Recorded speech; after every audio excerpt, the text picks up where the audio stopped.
Hello everybody, this is Craig with a few tips for those of you using Edge, the Edge browser that's new in Windows 10, for those of you using Edge for the first time. So please notice in our image we have Edge pinned to the taskbar. You'll also find it on the desktop.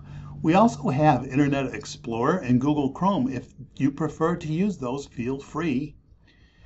But I do want to point out a couple of advantages or features that Edge has.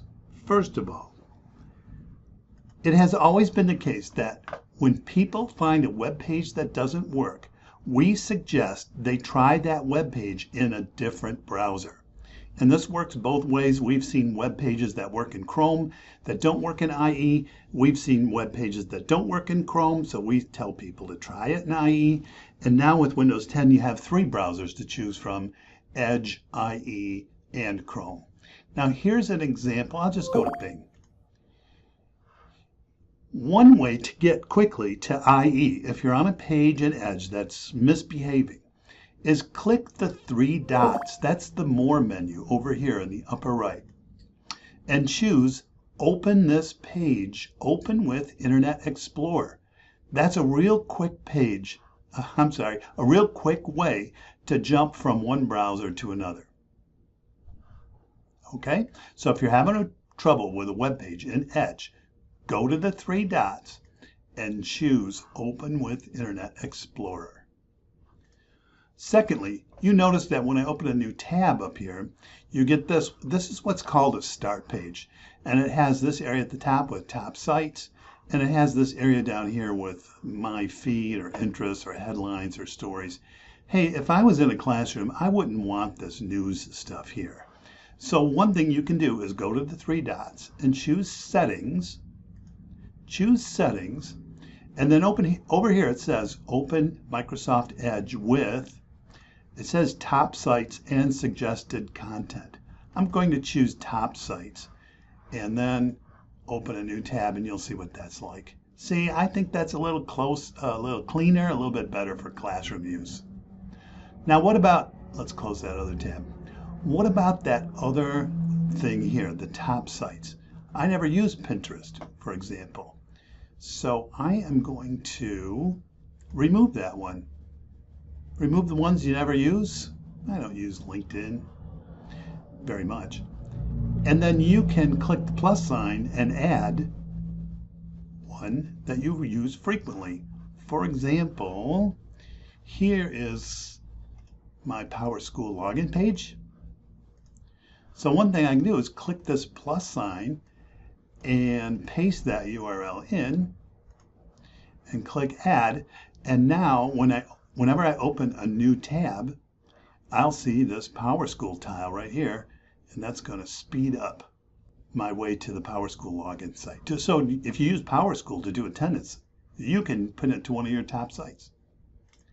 By default, there's no favorites bar, but again, you can go to the three dots and choose Settings and show the favorites bar. Show favorites bar. And here it gives you a link to import your favorites. So if before your computer was reimaged, you exported your favorites from Internet Explorer, from Chrome, you can click this link right here and import them. Just remember where you put that file. It's probably a bookmark file. And I did have my favorites bar turned on for a long time, but after using Edge for a while, I decided I want more space for my web page. So I got rid of it, but that's up to you.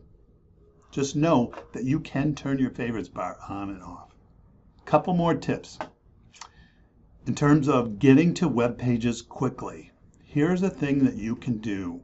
You can pin this web page to your start menu. I'm going to choose that with Bing. You see this little confirmation here, answer yes. And now let's look at the start menu. Here it is. On your start menu, you can drag and drop tiles around to rearrange them. I have created a group over here called links. Notice that once you just drag things around, you create links. Once a a group is selected, you can click right on there and name it whatever you want. These horizontal lines will let you drag and rearrange groups like that. The other thing you can do is you can resize these tiles. Right here, I'm going to change this one to small because I recognize the Twitter icon. I'm going to change this one to small, and then I can rearrange them in a way that fits me better. Bring that one right there. That's nice and pretty. So I have a nice little group of my most frequent web pages. Now what if you, so now even with Edge closed, let's close all tabs. Even with Edge closed, I can click the Start button and click this tile and get to my PowerSchool login very quickly. But what if you want to get to it even faster? You'll see down here on my taskbar, I have pinned this right to the taskbar. I'll unpin it and show you how you can pin it to your taskbar.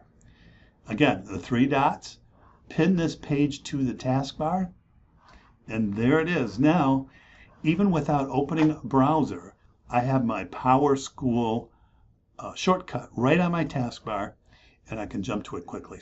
That is the fastest way. With one click from your Windows screen, one click, you can open up a web page. Those are a few tips for those of you new with Edge to try Edge out. Remember though, you can continue to use Chrome or Internet Explorer. I will tell you going forward though, a lot of web pages will start to become incompatible with Internet Explorer, and Edge will become the default in years to come. And of course, Chrome is still your option. Thanks for listening.